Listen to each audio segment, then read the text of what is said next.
Hello ছোট্ট বন্ধুরা, তোমরা সবাই কেমন আছো? আশা করি সবাই খুব ভালো আছো। আজ আমরা আঁকবো আর রং করব একদম মজাদার সুস্বাদু একটা আইসক্রিম। তাহলে চলো রং পেন্সিল নিয়ে বসে পড়ো। দেখো তো আমাদের সামনে একটি কি সুন্দর একটা আইসক্রিম আছে। উফ, দেখতে যেন একদম খেয়ে ফেলতে ইচ্ছে করে। চলো প্রথমে আইসক্রিমের উপরের অংশটা রং করি। আমি নিচ্ছি এই রংটা। এই গোলাপি রংটা দেখতে অনেকটা স্ট্রবেরির আইসক্রিমের মতো। এবার তোমরা কি রং ব্যবহার করবে? গোলাপি নাকি চকলেটের জন্য বাদামি? আমি অন্য একটা রং নিয়েছি। যে রং তোমরা সবচেয়ে বেশি ভালোবাসো সেটা ব্যবহার করো। দারুণ! এবার আইসক্রিমের আরেকটি অংশ দিয়ে চকলেট বাদামি রং। ওয়াও, এখন তো মনে হচ্ছে চকলেটটা আর স্ট্রবেরি দুটোই ফ্লেভার একসাথে, কি মজা! আচ্ছা বলো তো, তোমাদের প্রিয় আইসক্রিম ফ্লেভার কি? চকলেট, ভ্যানিলা, স্ট্রবেরি নাকি ম্যাঙ্গো? কমেন্টে অবশ্যই লিখে জানিও। এবার আইসক্রিমের কোনো রং করি। আমি ব্যবহার করছি হালকা। আস্তে আস্তে রং করো যেন রংটা লাইনের বাইরে না যায়। খুব সুন্দর, তোমরা কিন্তু অসাধারণ রং করেছো।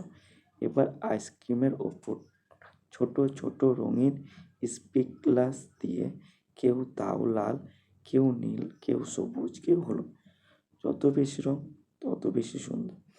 চলো একটা ছোট খেলা খেলি। আমি একটা রঙের নাম বলবো, তোমরা সঙ্গে সঙ্গে রংটা খুঁজে বের করবে।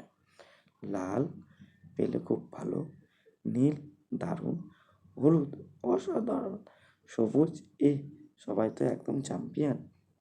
এবার আইসক্রিমের উপরে একটা লাল চেরি আঁকি আর সুন্দর করে রং করি। ওয়াও, এখন তো আমাদের আইসক্রিমটা আরও সুন্দর হয়ে গেল। ভাবো তো, যদি এই আইসক্রিমটা সত্যি হতো তাহলে কার সঙ্গে ভাগ করে নিতে? মা, বাবা, ভাই বোন নাকি প্রিয় বন্ধু? খুব ভালো। রং করার সময় আমরা ধৈর্য শিখি, নতুন নতুন রং চিনতে শিখি, আর হাতের কাজও আরও সুন্দর হয়। দেখো আমাদের আইসক্রিমটা একদম রেডি। কি দারুণ লাগছে, তাই না?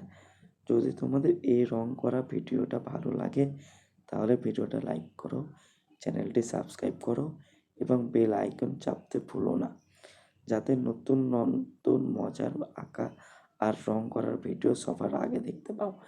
আজকের মতো এখানে বিদায়। সবাই ভালো থেকো, হাসি খুশি থাকো, আর প্রতিদিন নতুন নতুন ছবি আঁকো ও রং করো। বাই বাই ছোট্ট বন্ধুরা, আবার দেখা হবে নতুন মজার ভিডিও নিয়ে পরের ভিডিওতে।